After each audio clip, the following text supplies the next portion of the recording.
Agora eu vou mostrar para vocês o segundo mapa que eu fiz. É esse daí que está aparecendo na tela. Nesse segundo mapa, bom, eu vou conectar os pontos aqui. No verso 9,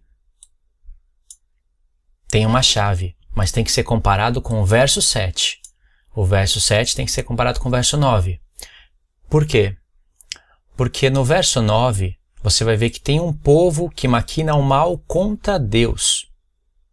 Deus fala assim, o que vocês estão pensando contra mim?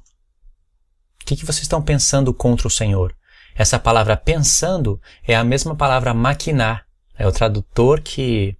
É a mesma palavra maquinar que apareceu no verso 7. É o tradutor que mudou a palavra, mas no hebraico é a mesma.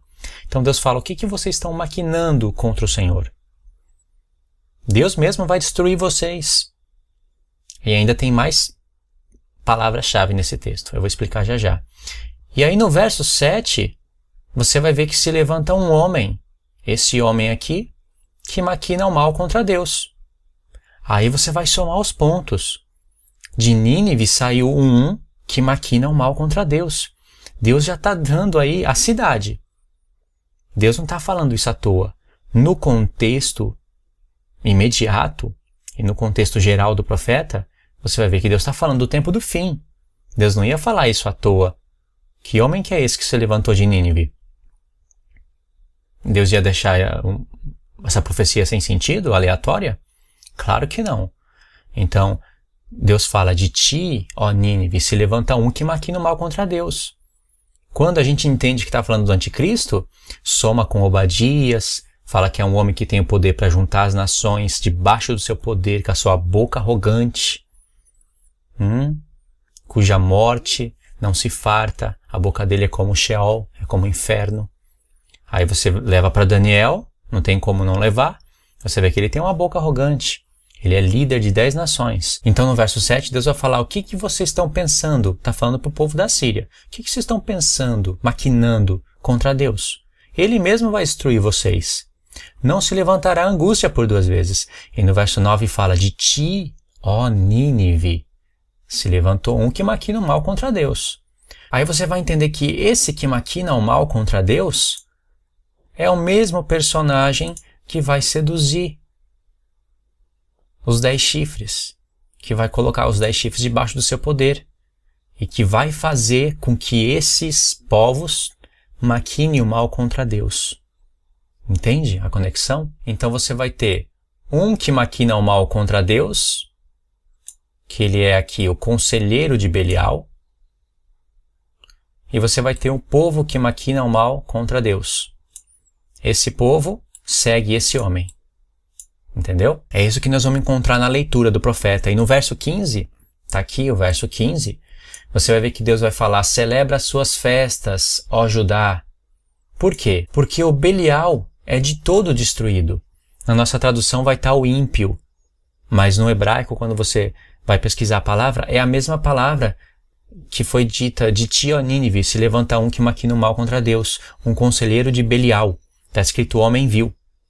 Aí na nossa tradução está escrito ímpio, em outras traduções está escrito homem vil, mas é melhor a palavra Belial para conectar com esse homem. E aí esse verso 15 de Naum capítulo 1, ele tem tudo a ver com Isaías 29, porque ele vai falar do ciclo das festas, vai falar do cerco de Jerusalém, e que Jerusalém e o povo de Deus tem que deixar as festas cumprirem o seu ciclo. É o ministério profético das festas, né? Nos meus vídeos eu já falo disso. Você pode acompanhar. Aí você vai ver no verso 15, aí aqui embaixo eu coloquei outra linha do tempo. Naum capítulo 2 e Naum capítulo 3. Eu coloquei só algumas informações, porque nós vamos ler, né? Então, em Naum capítulo 2, você vai ver que ele é o destruidor. Está escrito destruidor, mas no hebraico é a palavra dispersador, aquele que dispersa.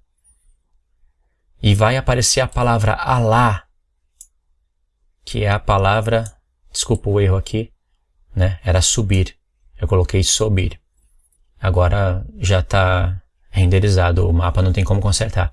É a palavra subir. A palavra subir no hebraico é a fonética Alá.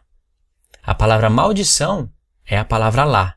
Se escreve de uma maneira. A palavra subir também tem a fonética lá.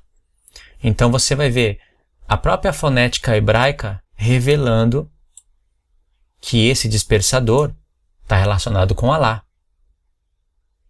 No verso 9, você vai ver que vai aparecer Cush, Mitzraim e Put. Sabe quem são esses? Sabe quem é Cush, Mitzraim e Put? É a Etiópia, o Egito e Put. Você vê que Cush, no hebraico, foi traduzido na nossa Bíblia como Etiópia. Mitzraim, no hebraico, foi traduzido como Egito.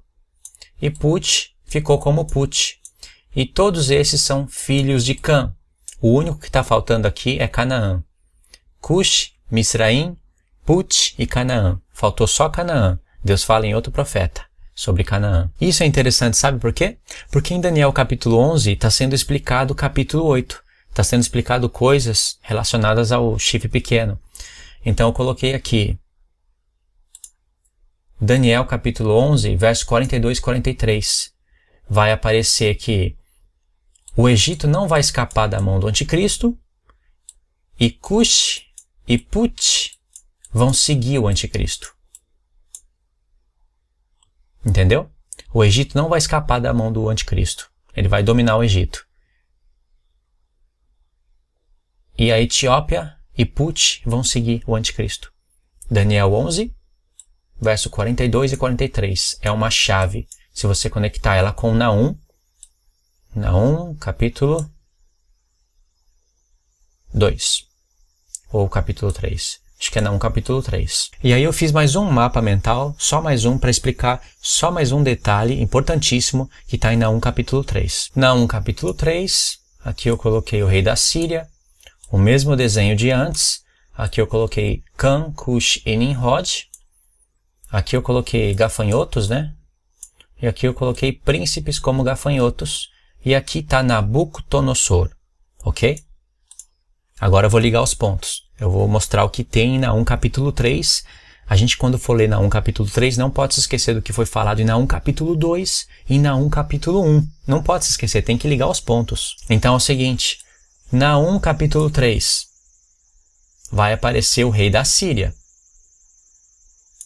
Quem é esse rei da Síria? Por que Deus tem que falar do rei da Síria? Num contexto no qual ele fala, de ti, ó Nínive, se levantou um conselheiro de Belial, um que maquina o mal contra Deus. E Deus já havia feito uma pergunta para um certo povo, que é o da Síria. O que vocês estão maquinando mal contra Deus? Ele vai destruir vocês. E aí, Naum capítulo 3, vai mostrar que esse rei da Síria, ele tem príncipes. E os príncipes dele são como gafanhotos. Esses gafanhotos está em Joel. Está em outros profetas também, mas em Joel é bem claro. É o exército que vem do norte. Olha que tremendo. Isso é maravilhoso. E outra, por que Deus tem que falar do rei da Síria? Esse rei da Síria é o mesmo Belial. É o mesmo homem que vai subir contra o povo de Deus. É o mesmo dispersador. Agora, por que Deus está falando da Síria e de Nínive em Naum? Conectando com o dia do Senhor, dia da ira, que ele é vingador, falando do sexto selo. Não pode esquecer de todos esses detalhes. Por isso que é bom o mapa mental. Deus está falando do sexto selo 100% em Naum capítulo 1. E a gente sabe o que está acontecendo no sexto selo. Se você já acompanhou os meus vídeos, você deve estar entendendo certinho o que eu estou querendo dizer. Se você não acompanhou os meus vídeos, esse foi um dos primeiros que você assistiu, assista esse vídeo que está aparecendo aí na tela, onde eu falo sobre os selos e as trombetas. Vai valer a pena. Esse vídeo vai te levar para outros vídeos e você vai somar com esse daqui, ok? Então, em Naum capítulo 3, vai falar, por exemplo, do rei da Síria. Por quê? Presta atenção. Nimrod, ele é descendente de Cã. Só que ele vem por intermédio de Cush. E Cush está aparecendo em Naum capítulo 3. Está aparecendo Cush e a Síria. Você já assistiu o vídeo sobre 100 cães de Jafé que eu gravei? Assiste aí, tá aí na tela. Esse vídeo é um dos vídeos que você tem que assistir também, se você quiser entender que Deus está revelando de onde vem o anticristo. Não tem como não ser isso, porque a palavra está dando testemunho, através de contexto histórico, através do que a gente pode ver na atualidade. Então, o que está acontecendo? Deus está falando do rei da Síria, em Naum capítulo 3, que é o chifre pequeno. Está falando dos seus príncipes como gafanhoto, e está conectando com o anticristo, está conectando com os profetas. Mas por que rei da Síria? Lembra que o primeiro opositor que se levantou contra Deus é Nimrod. Nimrod foi um homem que quis contradizer tudo que Deus ordenou aos 3 filhos de Noé. E Nimrod edificou Babilônia na terra de Sinar, mas edificou Nínive na Síria. Tá vendo? Lá onde tem o rio Eufrates. Alguns séculos depois, adivinha o que acontece lá na Babilônia? Nabucodonosor. Esse personagem aqui, ó. A geografia ela vai mudando um pouquinho. Por exemplo, o que é a Síria? A Síria é Ashur, filho de Sem, descendente de Sem. Então esse filho de Noé, que é Ashur, chamado de Assíria, na Bíblia virou um reino, né? Se tornou um reino que se colocou contra Deus. Eles dominaram uma terra que fica perto da Mesopotâmia. Então inclui partes da Babilônia. Babilônia, que é chamada na Bíblia de Babel, a nossa Bíblia está escrito Babilônia e Babel, mas é o mesmo nome no hebraico. Babilônia foi Nimrod que edificou. Aí lá no futuro se levanta Nabucodonosor, começa a blasfemar contra Deus, né? Tem toda aquela história que está revelada em Daniel. Então Nabucodonosor conquistou Babilônia. Ele conquistou a Síria. A Síria, qual é o lugar territorial da Síria? Fica no rio da Mesopotâmia. Mesopotâmia é entre os rios. Então parte da Babilônia está na Síria. Parte da Síria está na Babilônia. Quer ver uma prova disso? Se você for pesquisar no Google, através de documentários, de pessoas que passam a vida estudando isso, e isso é proposta do próprio Deus, você vai ver que a antiga Nínive ainda existe. Só que a antiga Nínive hoje, ela é chamada de Mossul. É a cidade de Mossul, uma cidade islâmica terrível. Ela se encontra no norte do Iraque, do atual Iraque, que é a antiga Babilônia. Parece contradição, né? Porque Nínive é a capital da Síria e Babilônia fica na terra de Sinar.